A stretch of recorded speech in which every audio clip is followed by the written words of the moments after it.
Olá, olá, tudo bem? Começa agora mais um programa Agenda Cultural, edição de domingo. Sejam todos bem-vindos.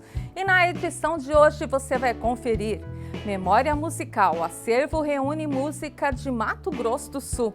Um oásis para milionários. Fronteiras fechadas para os brasileiros.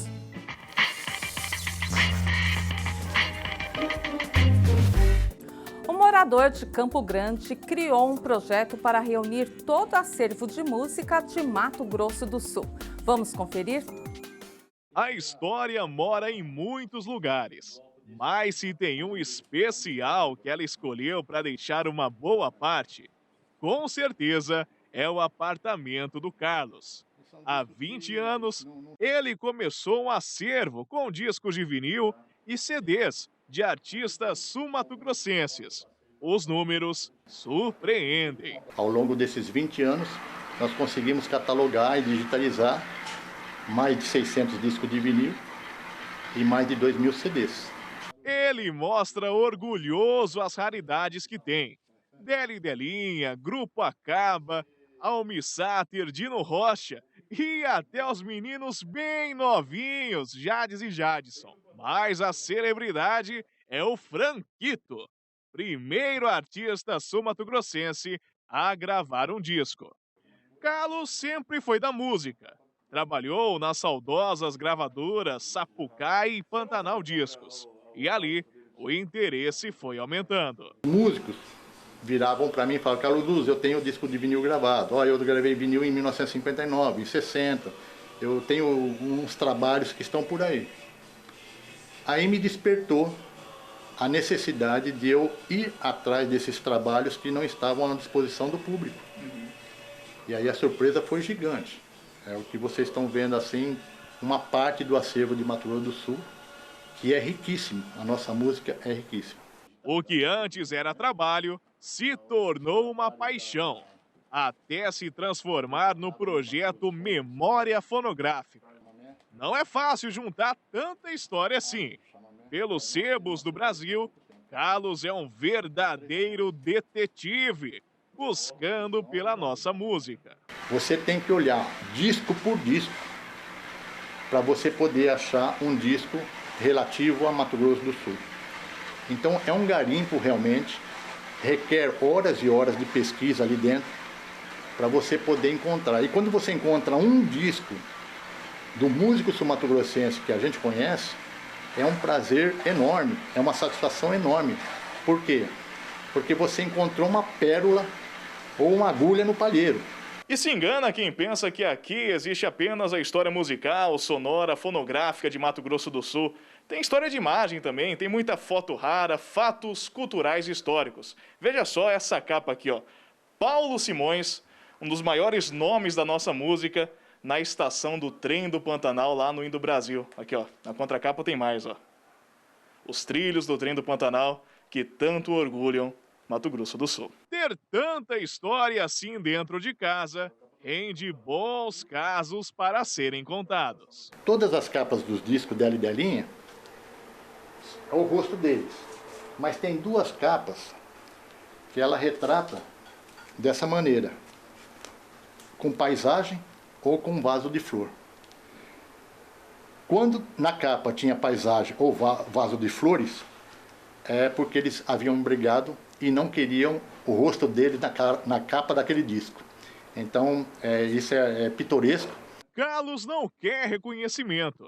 Ele digitaliza os arquivos e disponibiliza para o Museu da Imagem e do Som. Deseja que a música sul-mato-grossense chegue a todos, além da felicidade de ouvir um som gostoso depois da agulha encostar no bolachão.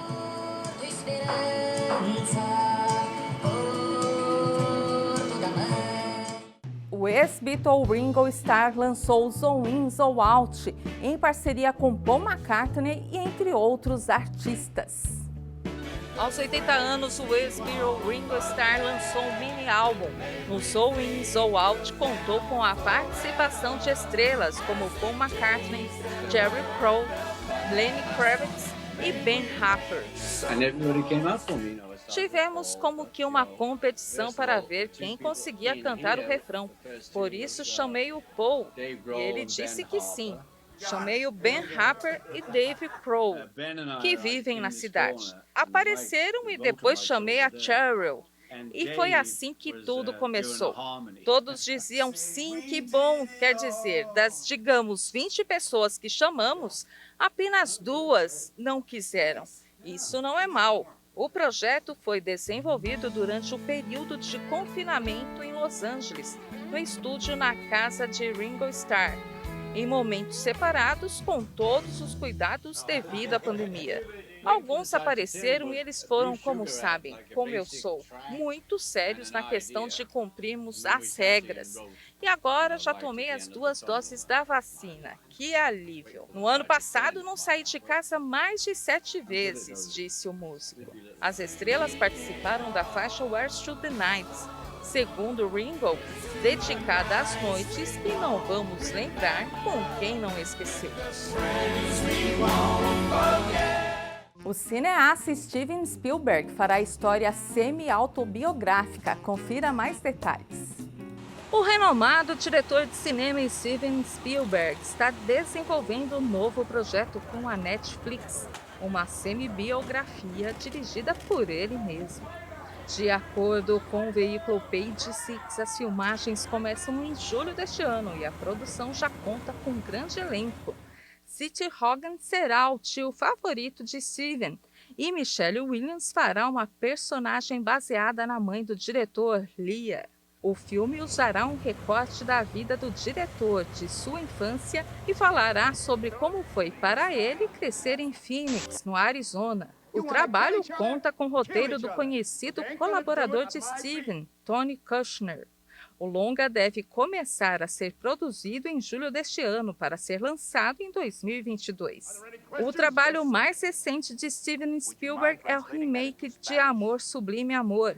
A história, que estreou na Broadway em 1957, ganhou uma adaptação para o cinema em 1961, com direção de Robert Wise e Jeremy Robbins. Protagonizado por Rita Moreno, Richard Beymer e Natalie Wood, o longa foi indicado a 11 Oscars e levou 10, incluindo o melhor filme. O novo Amor, Sublime Amor tem data de estreia confirmada para 10 de dezembro de 2021. Vamos aguardar.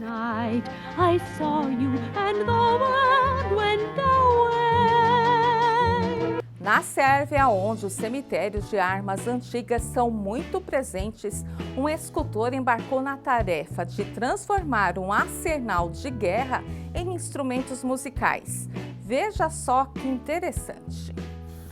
Nicolas caminha entre os entulhos de armas que ainda guardam as cicatrizes das guerras da Iugoslávia na década de 1990. O homem de 42 anos observa cada detalhe, na tentativa de transformar essas forças de destruição em espetáculo de arte. Estamos tão cercados pela destruição que não percebemos mais.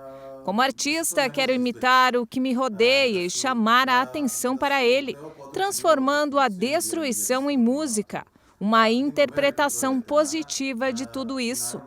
O cenário de destruição inspirou o artista que, com a ajuda de uma serra elétrica, cria verdadeiras obras de arte.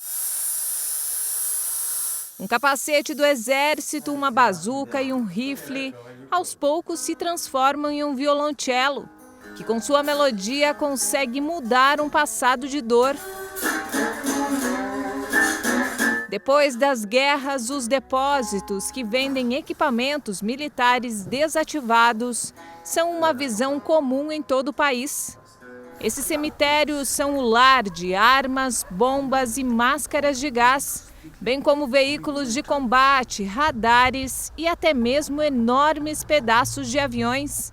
O objetivo do escultor é formar uma orquestra completa que viaje e toque por toda a região, tendo veteranos de guerra como alguns dos músicos.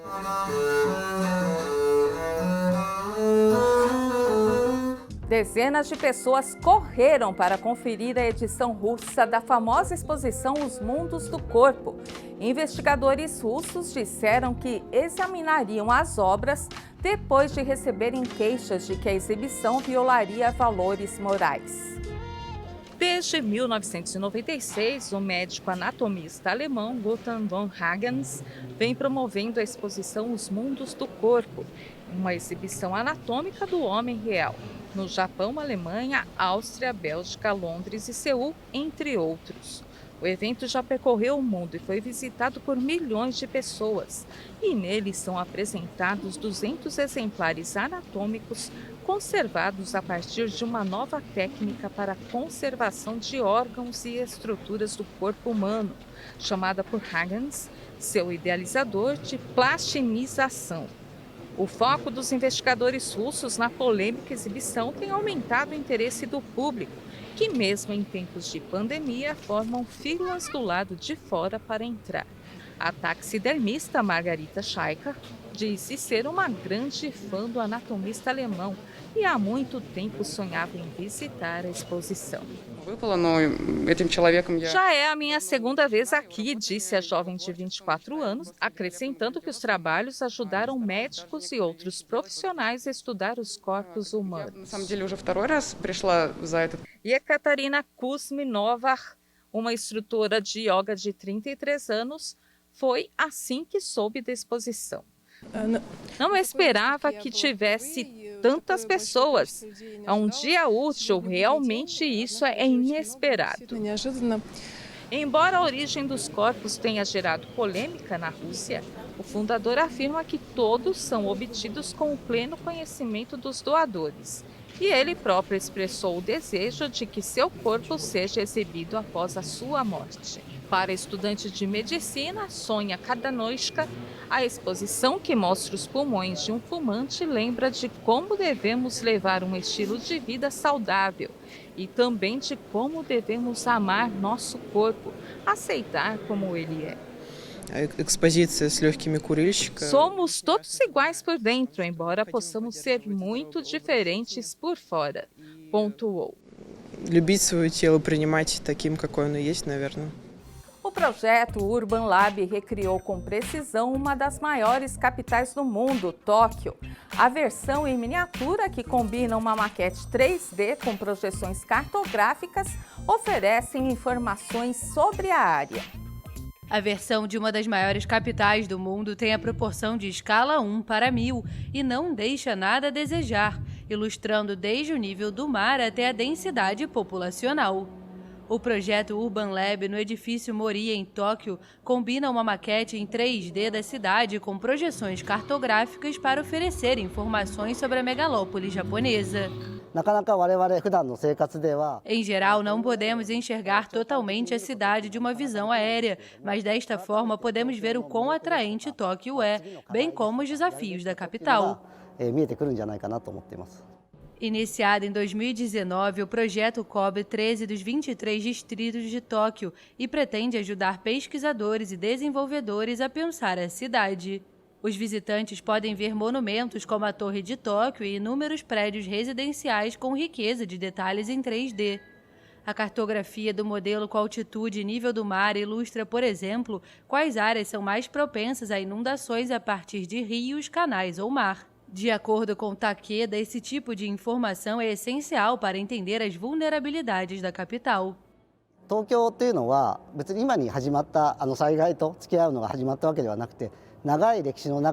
Tóquio e os desastres naturais têm uma longa história.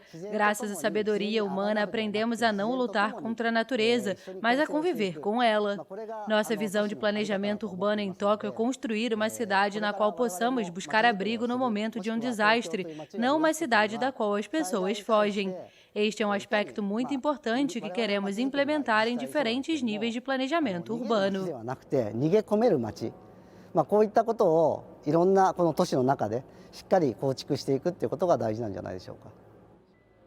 Especialistas consideram que Tóquio se expande e se desenvolve de uma forma desorganizada, sem um plano específico. A exposição vai continuar mudando junto com a cidade, sendo atualizada a cada ano para refletir as perdas de prédios antigos e o surgimento de novos. O Brasil vai estrear uma nova estátua gigante do Cristo em uma pequena cidade no sul do país, que promete superar em altura o icônico Cristo Redentor de braços abertos que fica no alto do Corcovado, no Rio de Janeiro. O Cristo Redentor se tornou um símbolo do Rio de Janeiro e do Brasil, reconhecido em todo o mundo. Mas este enorme monumento fica a muitos quilômetros da cidade maravilhosa. O país vai estrear uma nova estátua gigante do Cristo na pequena cidade de Encantado, no Rio Grande do Sul. A construção, erguida no Morro das Antenas, é realizada pelos escultores Genésio e Marcos Moura, pai e filho. O orçamento de R$ 2 milhões foi financiado com doações e sem dinheiro público. O projeto ambicioso promete superar o Cristo Carioca em tamanho. A estátua de Encantado terá 43 metros de altura, incluindo seu pedestal, o que a tornará a terceira estátua mais alta do mundo. Já o Cristo Redentor do Corcovado, cartão postal mais famoso do Brasil, mede 38 metros, incluindo o pedestal, e foi inaugurado em outubro de 1931. A conclusão da obra está prevista para o final deste ano. A cidade de Encantado tem 22 mil habitantes e está localizada a 144 quilômetros de Porto Alegre, capital do estado. Na Espanha, crianças estão tendo aulas na praia durante a pandemia da Covid-19. Uma nova maneira de ensinar. Aulas ao ar livre para crianças com idade entre 3 e 12 anos. Eu tenho 9 anos e me apellido Fernández Antonova. E me encanta ir à praia. Eu amo ir à praia. Prefiro estar na praia porque me sinto mais relaxado e confortável. Me sinto mais a gusto. Depois de um ano de ensino remoto e salas de aula socialmente distantes, na região espanhola, uma escola investe no inusitado modelo. Quadro negro portátil, crianças com máscaras enfileiradas em mesas espaçadas. Isso nas margens da Playa de los Nietos. Pues muy bueno porque estoy con mi amiga. Muito bom, porque estou com meus amigos. Estou na praia. Amo a praia. No verão eu sempre venho aqui nadar todos os dias e amo a areia. Os professores começam as aulas de 20 minutos às 8 horas da manhã. Até o momento, não houve casos relatados de coronavírus. É seguro, as crianças estão se divertindo muito. O que eles aprendem aqui, eles não vão esquecer. E confira no próximo bloco os 70 anos do primeiro voo tripulado ao espaço. O Agenda Cultural volta já.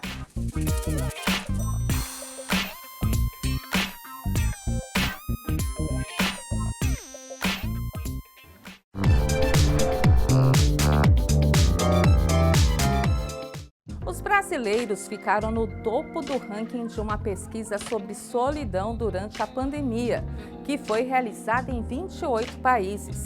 Em segundo lugar ficaram os turcos, seguidos dos indianos. Os brasileiros são conhecidos como um povo caloroso, receptivo e alegre. Mas a pandemia trouxe uma companhia à rotina de muita gente: a solidão. Essa foi a conclusão de um levantamento divulgado agora, mas que foi realizado entre 23 de dezembro do ano passado e janeiro deste ano. Segundo a pesquisa, os brasileiros são o povo que mais se sente solitário. 1.000 pessoas foram ouvidas no país e 50%, ou seja, metade, disse sentir solidão muitas vezes, frequentemente ou sempre. O percentual é o maior entre todas as populações ouvidas pela pesquisa, feita pelo Instituto Ipsos. O levantamento ouviu 23 mil pessoas de 28 países. E para analistas, esse sentimento tem relação com os índices de mortalidade e o contágio da doença. Tem uma série de coisas também que vão agravando, né, esse quadro, vamos dizer assim, porque a gente tem também muita desinformação, né? Tem informações muito contrárias o tempo inteiro, e aí todo mundo fica muito perdido, e aí fica um lugar muito sozinho. né? Fica um lugar de você não sabe em que grupo você pertence, que grupo você não pertence, e aonde está o certo ou o errado. Então, tem essa sensação mesmo de uma certa solidão. Em segundo lugar estão os turcos, com 46%, seguido pelos indianos, 43%, e pelos sauditas, também com 43%. Na outra ponta do ranking, os holandeses são o povo que, segundo a pesquisa, menos sofre de solidão, com 15%, seguidos pelos japoneses, 16%, e poloneses, 23%. No Japão, robôs têm feito sucesso durante a pandemia. Eles têm sido o alívio da solidão no momento em que, para muitos, o mundo normal ficou tão distante. Nami Hamaura diz que se sente menos sozinha ao trabalhar em casa na companhia de seu parceiro Charlie, que faz parte de uma nova geração de robôs fofos e inteligentes desenvolvidos no Japão.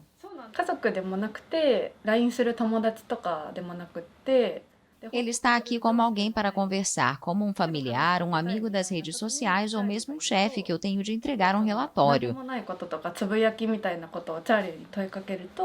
Bom, como aqui no Brasil não temos esses recursos tecnológicos à disposição, essa psicóloga nos dá algumas dicas para não nos sentirmos tão sozinhos.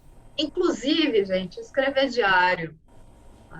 É uma coisa antiga, né? Ninguém mais escreve com a mão, pode ser no computador também, mas é bom que escreva, né? O ato da escrita nos ajuda um tanto a organizar as nossas emoções. Outra coisa também que nos ajuda muito, olhar para fora da janela, eu falo que é ver a vida passando mesmo, né? Mas poder ver a luz do sol, né? Poder estar em contato com a vida da natureza, com plantas, com passarinhos. A gente mora na cidade, mas tem um monte de passarinho que a gente não vê, tem formiguinha, tem vida. Né? Então, se a gente pode também olhar e falar, nossa, olha, existe vida, isso também nos tira um pouco, é aquela coisa, tira do nosso próprio umbigo. Né? Se a gente pode sair do nosso próprio umbigo, a gente se sente também um pouco menos sozinho.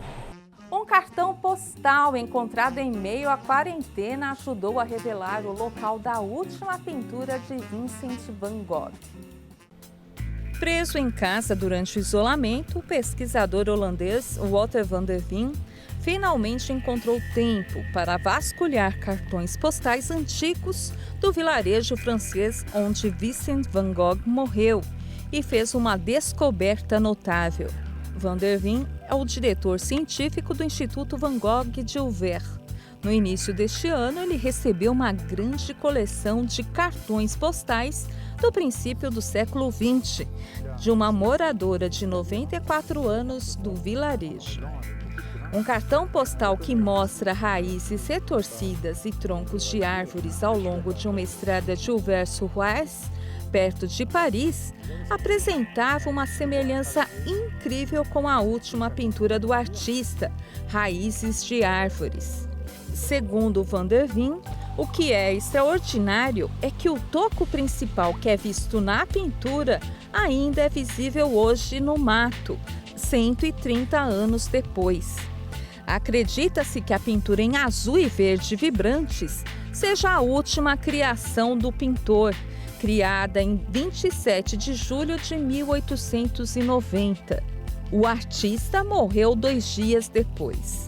Van der Veen compartilhou a descoberta com colegas do Museu Van Gogh de Amsterdã, onde a pintura está exposta, que concordaram que o cartão postal da rua Dubigny, situada a 150 metros da hospedaria Auberge-Ravoux, onde Van Gogh morreu, provavelmente aponta o cenário de sua obra derradeira.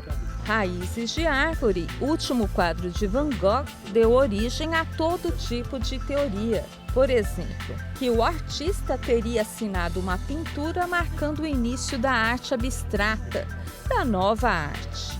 Na opinião do pesquisador, alguns queriam que Van Gogh fosse vítima da sociedade e não o autor de sua vida e morte. Para o pesquisador, essa pintura é um testamento, uma carta de despedida. Para ele, o bosque simboliza a luta da vida. Hoje, as gigantes de tecnologias Tesla e Google correm para colocar em circulação os veículos autônomos sem a necessidade de um motorista. Mas um professor sul-coreano já tinha desenvolvido um veículo desse tipo há quase 30 anos. O automóvel de Han Min-hong, de 79 anos, surgiu em 1993. Sem ninguém ao volante, o veículo percorreu 2 anos depois a autoestrada mais movimentada do país ao longo dos 300 quilômetros que separam Seul da cidade portuária de Busan. Ele foi sentado no banco de trás. Mas sem interesse, o governo deixou de financiar os experimentos na Universidade da Coreia. Agora, Han tem apenas um funcionário e desenvolve sistemas de alerta para veículos autônomos. No ano passado, a gigante Tesla anunciou que estava muito perto do nível 5 da tecnologia de condução autônoma, o que corresponde à autonomia total. Para Han, trata-se de um nível comparado ao alcançado por seus trabalhos nos anos 1990. Claro que a Tesla investiu muito mais dinheiro nos testes, assim suponho que deve ser mais sofisticado, mas não deve ter muita diferença quando se trata de funcionamento básico. A Universidade da Coreia classifica Han como pioneiro e herói da cena internacional da inteligência artificial. O sul-coreano também concebeu o primeiro sistema de navegação automotiva do país e um mini-helicóptero antes dos drones. O sonho dele é ver um modelo Tesla e o seu circularem por uma estrada estreita e sinuosa que passa sobre uma montanha ao norte de Seul. Como a Tesla é considerado o melhor automóvel do mundo, se houvesse possibilidade, gostaria de comparar a nossa tecnologia com a deles. Han afirma que a verdadeira autonomia em matéria de condução é quase inalcançável, já que os carros não podem se adaptar tão bem diante de imprevistos. Para ele, esses veículos seriam amplamente usados no transporte de mercadorias e nem tanto de pessoas. Há 60 anos, Yuri Gagarin deu início ao voo que entrou para a história. O cosmonauta foi a primeira pessoa a ir ao espaço. O presidente russo Vladimir Putin viajou para Engels, a pouco mais de 700 quilômetros de Moscou, o local em que o cosmonauta pousou e onde foi construído um monumento em homenagem ao voo histórico. Às 9h07 da manhã, no horário de Moscou, Gagarin iniciou o voo com a frase que entraria para a história: "Lá vamos nós". Depois da decolagem da base até então secreta de Baikonur, a nave Vostok voou por 108 minutos, o tempo necessário para completar uma órbita ao redor da Terra e pousar na estepe russa. A pequena cápsula em que Gagarin aterrissou em condições extremas vai ser exibida no Museu da Conquista Espacial de Moscou. A exposição vai ser inaugurada na próxima terça-feira e recebeu o nome de Primeiro. Além da cápsula, objetos pessoais do cosmonauta vão ser exibidos, como a imponente chave que usou para acionar os motores da nave ou o assento ejetável utilizado na missão. Em 1957, a União Soviética foi o primeiro país a colocar um satélite em órbita, o famoso Sputnik, mas a viagem 4 anos depois se tornou o símbolo da dominação sobre os Estados Unidos na corrida espacial. Gagarin, morto em 1968, se transformou no rosto e símbolo da conquista do espaço. Atualmente, a Rússia enfrenta obstáculos para inovar e, nos últimos anos, registrou dificuldades em vários lançamentos frustrados. O país enfrenta problemas crônicos de financiamento, corrupção e, desde o ano passado, perdeu o monopólio de décadas nos voos rumo à Estação Espacial Internacional, que agora podem ser feitos com a empresa americana SpaceX. Falando em espaço, o homem chegou à Lua há pouco mais de 50 anos. O que pouca gente sabe é que as centenas de quilos de amostras de solo lunar trazidas à Terra pela missão Apollo foram vitais para que cientistas entendessem mais sobre o universo. E elas também serviram como presentes diplomáticos e até fazem parte de obras de arte. Veja só.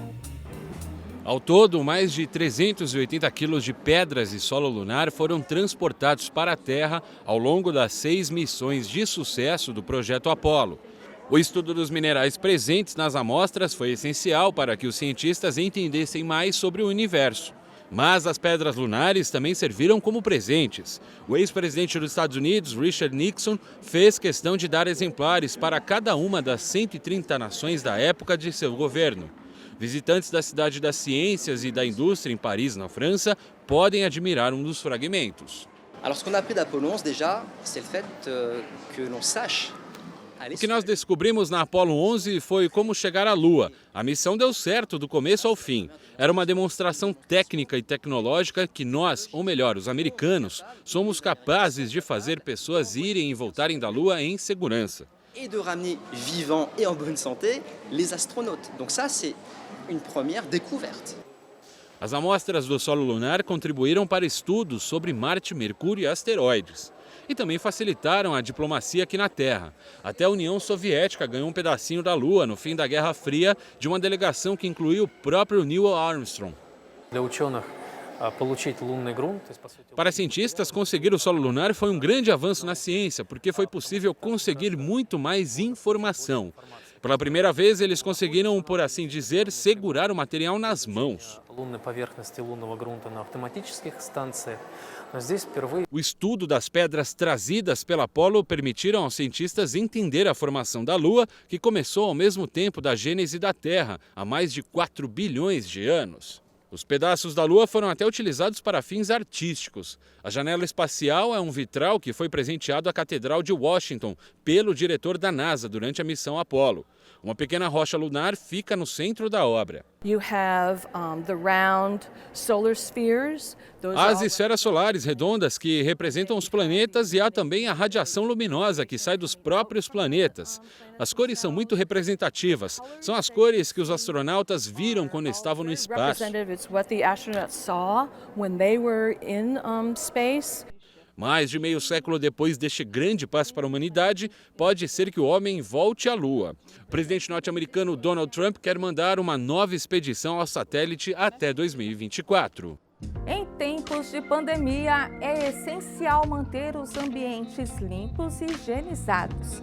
E para fazer essa tarefa, um hospital de Munique, na Alemanha, conta com a ajuda de uma figura para lá de inusitada, o robô de limpeza Franzi, que além de garantir que os pisos estejam impecáveis, agora assumiu uma nova função: animar pacientes e funcionários.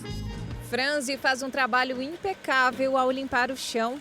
Mas em plena pandemia de coronavírus, este robô falante encontrou outra função: arrancar um sorriso dos pacientes e dos profissionais de saúde.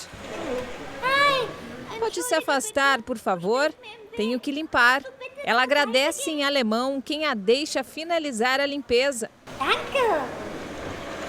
E para os que não atendem o pedido, Franzi insiste com voz mais determinada. Você tem que sair, quero limpar. E se isso não for o suficiente, o robô derrama algumas lágrimas digitais de seus olhos, representados por 2 LEDs que mudam de cor. Segundo a chefe de manutenção da clínica, Franzi distrai os pacientes que ficam isolados dos familiares por causa do coronavírus. Ela traz muita diversão e alegria aqui. Funcionários e pacientes ficam encantados. Quando falamos com Franzi, isso nos relaxa um pouco em nosso dia a dia. Criada em uma empresa de Singapura, Franzi era chamada Ela e falava inglês antes de chegar a Munique no início do ano. Após um período de testes de várias semanas, o hospital adotou o robô, apesar dos custos de 40 mil euros. Em Singapura, um grupo de cientistas conseguiu criar uma planta robô. Um dos objetivos da invenção é pegar uma série de objetos frágeis que são delicados demais para braços rígidos robóticos. Plantas carnívoras controladas à distância ou vegetais que sinalizam quando são afetados por uma doença. Essa não é a sinopse de um filme de ficção científica, mas o trabalho de cientistas que desenvolveram novos sistemas de comunicação com a vegetação. Pesquisadores em Singapura conectaram plantas a eletrodos capazes de monitorar os pulsos elétricos emitidos pelos vegetais. Sou capaz de aplicar o hidrogel de forma muito adaptável em plantas com superfície áspera e até peluda. Assim, posso obter sinais de alta qualidade de plantas de todos os tipos de texturas. Os cientistas usaram a tecnologia para fazer com que uma planta carnívora fechasse as mandíbulas com o apertar de um botão em um aplicativo de celular. Eles prenderam uma das mandíbulas a um braço robótico e fizeram a planta robô pegar um pedaço de arame de 0,5 milímetro de espessura e um pequeno objeto em queda. Esses tipos de robôs naturais podem ser integrados a robôs artificiais para construir um sistema híbrido. Se um dia precisar dessas mãos de robô, eu pego da natureza e uso. Depois você pode jogar fora.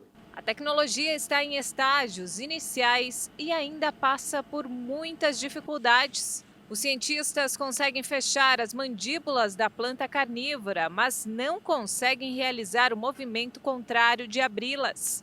Um processo que na natureza pode durar 10 horas ou mais. Mas a equipe acredita que a invenção poderia ser usada para construir robôs plantas avançados. Eles também idealizam que as criações poderiam pegar objetos frágeis que são delicados demais para rígidos braços robóticos. Saudita Circos estão gastando todo o dinheiro que podem em um oásis artificial para evitar que as compras sejam feitas no exterior.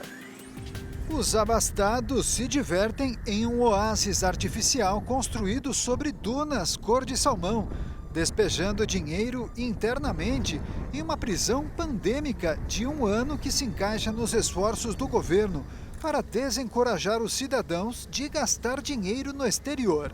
O coronavírus atrapalhou os planos da Arábia Saudita de impulsionar o turismo e o entretenimento, novos setores centrais para uma estratégia de diversificação da economia dependente do petróleo. O Riyadh Oasis é um refúgio sofisticado no deserto com piscinas com palmeiras, restaurantes e barracas de luxo para atrair grandes apostadores sauditas impedidos desde o início da pandemia de gastarem suas fortunas no mercado do país. Anunciado como um refúgio de inverno 5 estrelas, marca a última tentativa do governo de reverter uma tendência de décadas de gastos sauditos de bilhões de dólares no exterior anualmente. Confira no próximo bloco. A charmosa Campos do Jordão, a Suíça brasileira. O Agenda Cultural volta já.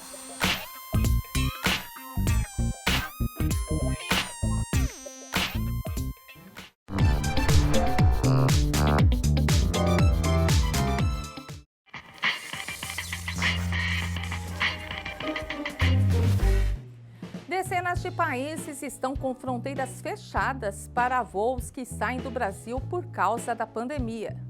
Mas tem muita gente que comprou passagem ou pacote aéreo antes desse fechamento e agora tem dúvidas. 50 países estão com fronteiras totalmente fechadas para os voos provenientes do Brasil. Outros 122 locais estão com restrições específicas a depender da origem ou da rota do voo ou da nacionalidade dos passageiros. Entre os destinos bloqueados para os brasileiros estão os Estados Unidos. O mapa é da Kayak, empresa que rastreia voos e preços ao redor do mundo. Mas muita gente não previa o fechamento das fronteiras e foi pega de surpresa, com pacotes de viagem já comprados. Com a queda na compra de voos desde o ano passado, muitas companhias baixaram preços e fizeram ofertas atraentes para o consumidor. Mas na hora H, a viagem foi impedida. E agora? Quando estava praticamente todo mundo em lockdown, todos os estados, apareceu na minha timeline nas redes sociais umas ofertas imperdíveis. Uma delas era um pacote para Orlando, 7 dias de viagem com aero, hospedagem, achei incrível, me liguei para minha amiga, falei vamos comprar, compramos.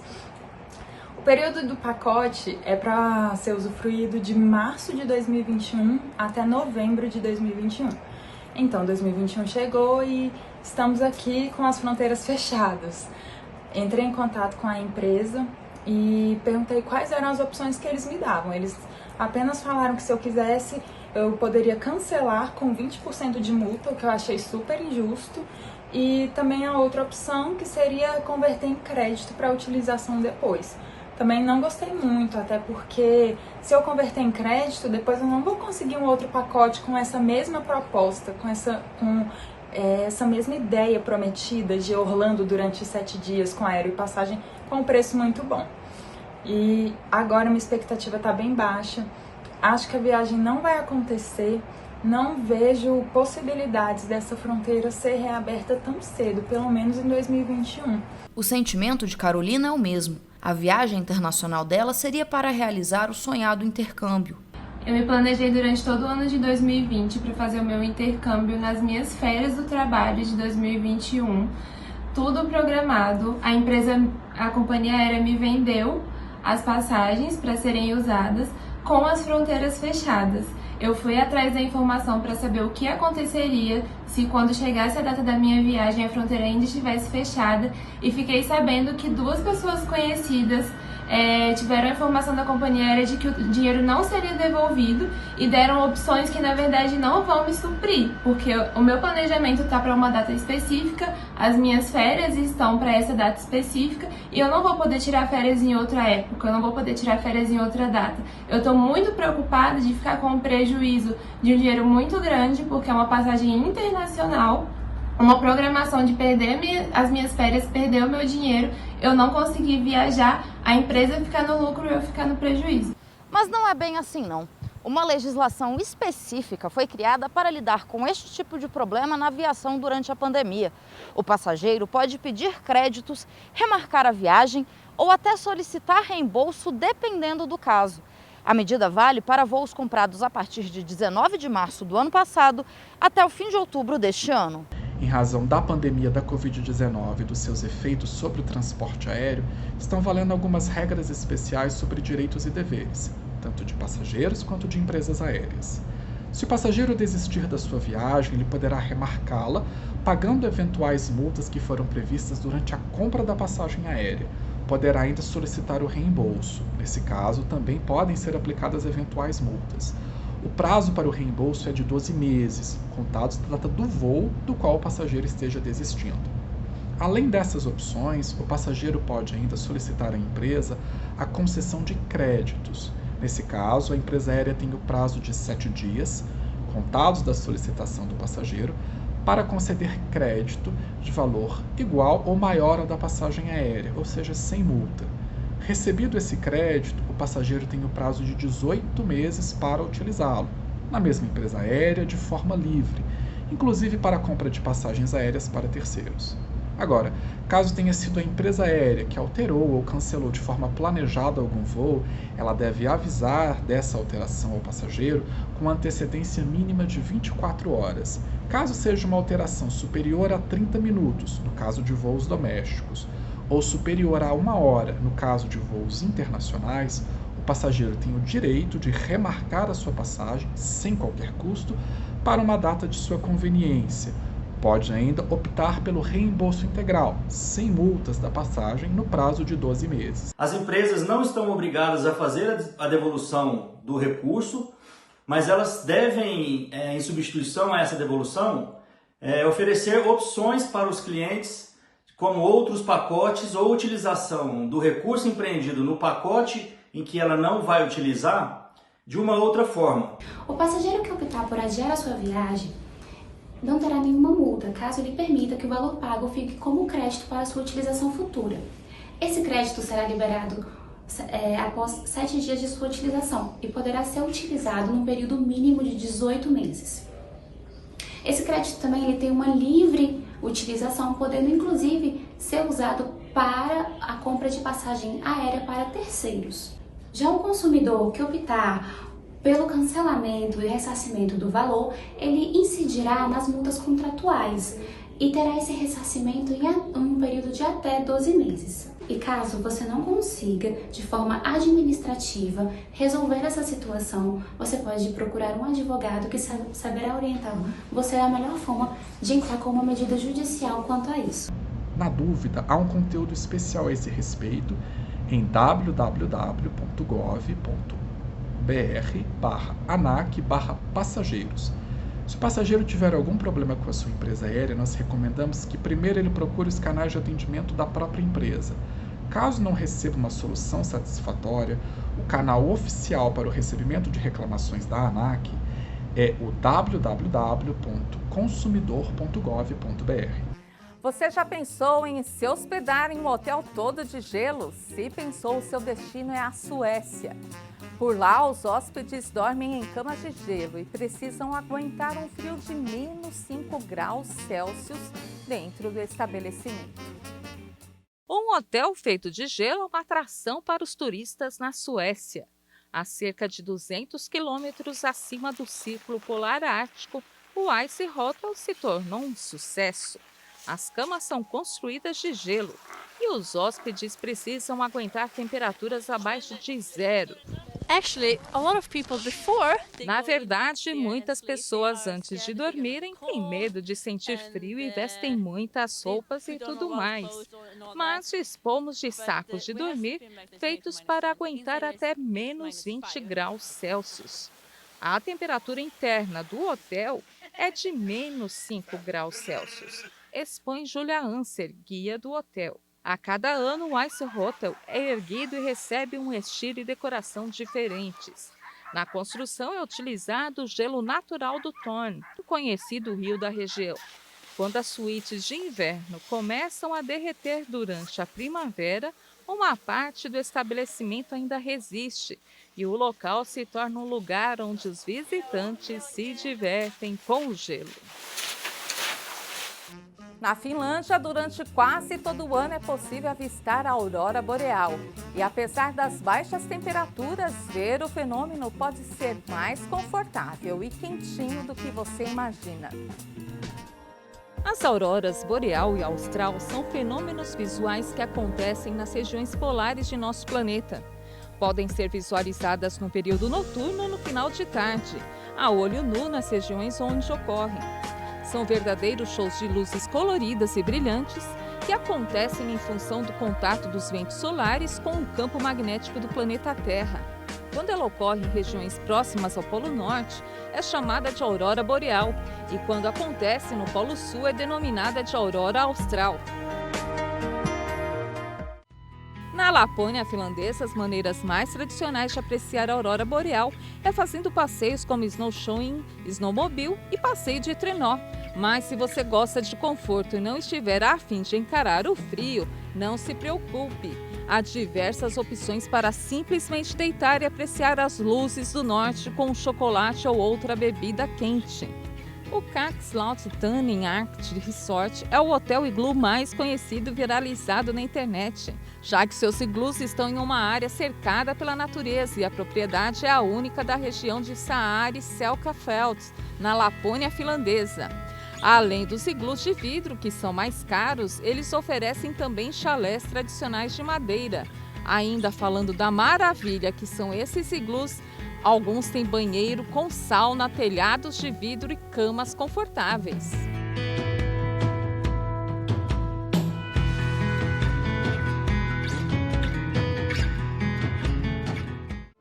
O Arctic Treehouse Hotel é um dos hotéis mais charmosos da região. Projetados em estilo nórdico, os quartos incluem TV de tela plana, comodidades para fazer chá e café, frigobar, banheiro privativo com chuveiro, amenidades de banhos de cortesia e secador de cabelo. Algumas suítes têm vista para a floresta.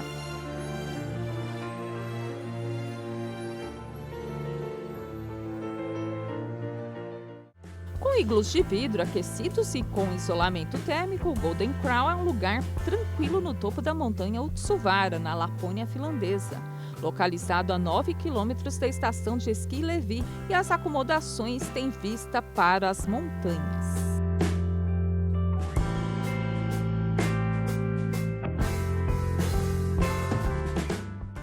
No Reino Unido, uma pesquisa concluiu que as calotas polares do hemisfério norte já tiveram um degelo mais acelerado que o previsto para o século XXI.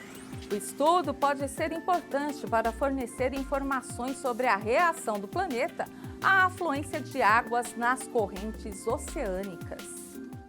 O degelo das calotas polares no passado provocou um aumento no nível do mar muito mais rápido do que o estimado para ocorrer na atualidade. As informações são de um estudo britânico publicado nesta quinta-feira que fornece chaves sobre os efeitos do aquecimento global.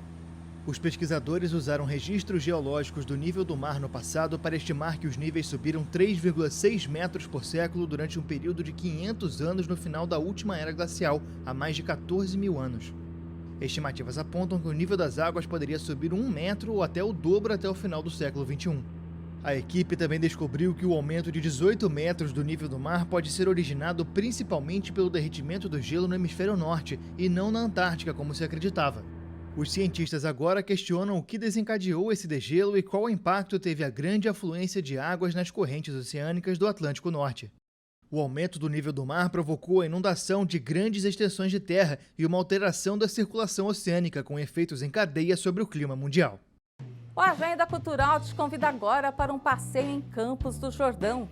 Também conhecida como a Suíça brasileira, a cidade oferece atrações para todos os gostos, dos amantes da natureza e de esportes radicais aos que desejam apenas um tranquilo passeio urbano. Veja só. Campos do Jordão é o destino de montanha mais famoso de São Paulo.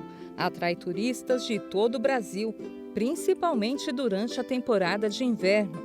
Mas não é preciso estar frio para curtir a cidade. A região é bonita em qualquer estação.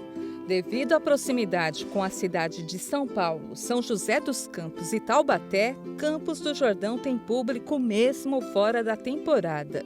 O centro de toda a badalação da cidade é o bairro Capivari. Antes da pandemia da Covid-19, a região era conhecida pela movimentação até altas horas da noite.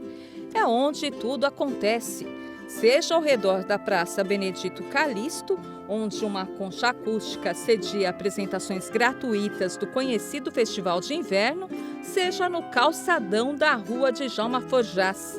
Capivari é o ponto de encontro de todos os que visitam Campos do Jordão. Na região estão localizados vários restaurantes, lojas de chocolate e centros de compras. Inaugurado em agosto de 2007, o Parque Amantiquir Garden é considerado um dos melhores passeios de Campos do Jordão. O nome Amantiquir é uma palavra de origem indígena, de onde vem a palavra mantiqueira, que significa serra que chora. O parque tem 26 jardins de diferentes países do mundo. O Horto Florestal é destino certo para os que buscam contato com a natureza.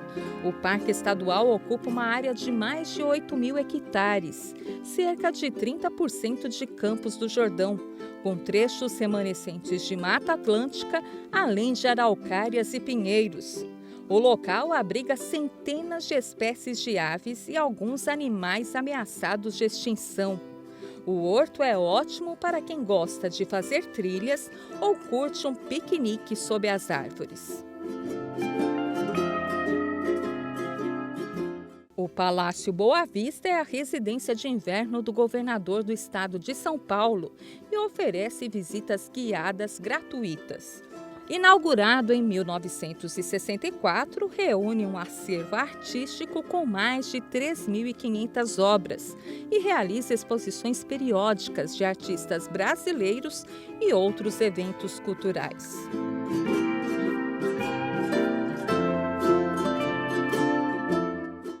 Próximo do Palácio Boa Vista está o Museu de Escultura Felícia Leiner, um museu a céu aberto que reúne obras da escultora nascida na Polônia naturalizada brasileira. São 84 obras espalhadas em uma área verde com 35.000 metros quadrados. O parque abriga ainda o Auditório Cláudio Santoro, sede do Festival de Inverno de Campos do Jordão. Campos do Jordão tem o sistema de teleférico mais antigo do Brasil, inaugurado em 1972. O turista embarca na Praça da Estação Capivari, sobe ao Morro do Elefante e faz o trajeto de volta. O Morro do Elefante é um ponto turístico considerado clássico.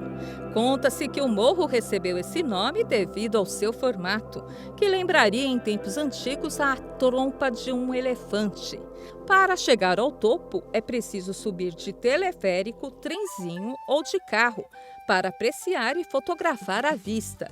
É daqueles programas que nunca mudam, mas que todo turista faz. Considerado um dos passeios mais tradicionais e gratuitos de Campos do Jordão, a Ducha de Prata reúne várias quedas d'água artificiais, que podem ser observadas de vários ângulos por meio de passarelas de madeira. No entorno há muitas lojas de artesanato, que vendem artigos com preços mais competitivos que os de Capivari.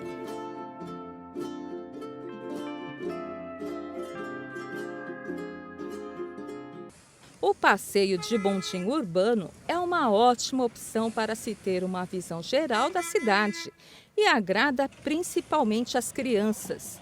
Os bondes saem da estação Emílio Ribas, em Capivari, e seguem pelos bairros Jaguaribe e Abernésia, até atingir o ponto final junto ao portal da cidade.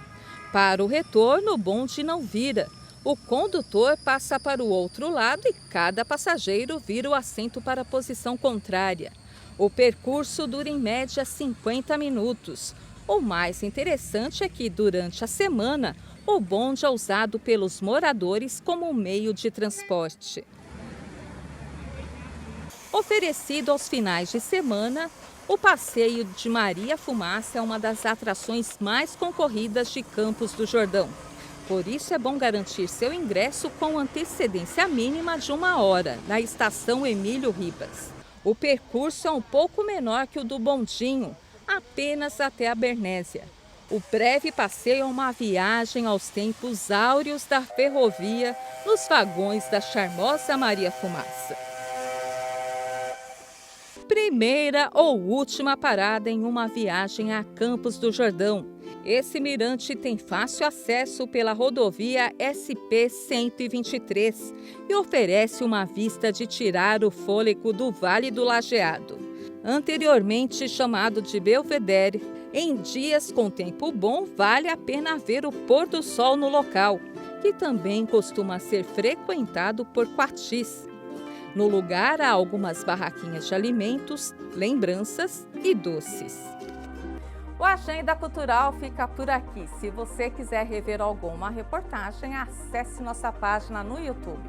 Aproveite e se inscreva no canal do HIT Notícias.